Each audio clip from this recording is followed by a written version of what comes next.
Opinion: a new security order is taking shape in Asia. That's the headline from a guest essay by Jennifer Kavanaugh, Director of Military Analysis at Defense Priorities, published in the New York Times.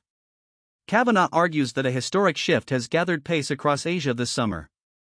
China has extended maritime patrols to cover Taiwan's east coast, demonstrating its ability to encircle the island. It has also intensified military, trade, and diplomatic pressure on Japan, and test-fired a submarine-launched ballistic missile that showcases its growing sea-based nuclear capability. In response, other countries are drawing closer, revealing the contours of an emerging new security architecture. Japan has strengthened defense ties with Australia, the Philippines, and India, and is discussing closer cooperation with South Korea. Japan has also scrapped its long-standing restrictions on defense exports and is moving to join South Korea as a regional arms supplier. Meanwhile, Australia has signed new agreements with Pacific Island nations, including a mutual defense pact with Fiji. Since President Trump's return to office, uncertainty over his commitment to the defense of Asia has sparked warnings that Beijing could seize the opportunity to be more assertive, pushing U.S. allies to band together. Those wheels are now turning, but Kavanaugh warns that major changes in global security rarely unfold smoothly. Yet she says this doesn't have to mean an era of instability for an economically dynamic part of the world that remains vital to U.S. strategic interests. An order in which Asian countries assume greater responsibility for their own defense and rely more on one another and less on an increasingly distracted United States could ultimately prove stable and secure. At any rate, she argues, it is unavoidable.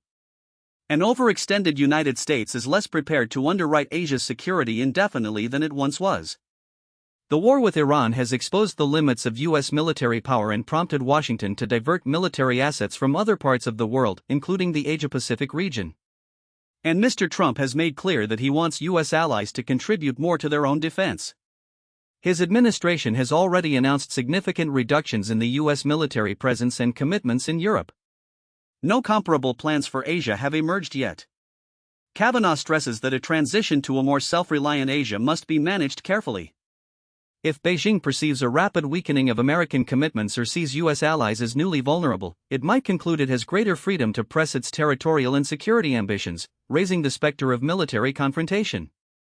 Fear of that possibility, and of U.S. abandonment, could quicken the arms race already gripping East Asia. China has steadily built its armed forces and expanded its nuclear arsenal. Japan has recently begun deploying longer-range missiles, and South Koreans are debating whether their country should develop its own nuclear weapons.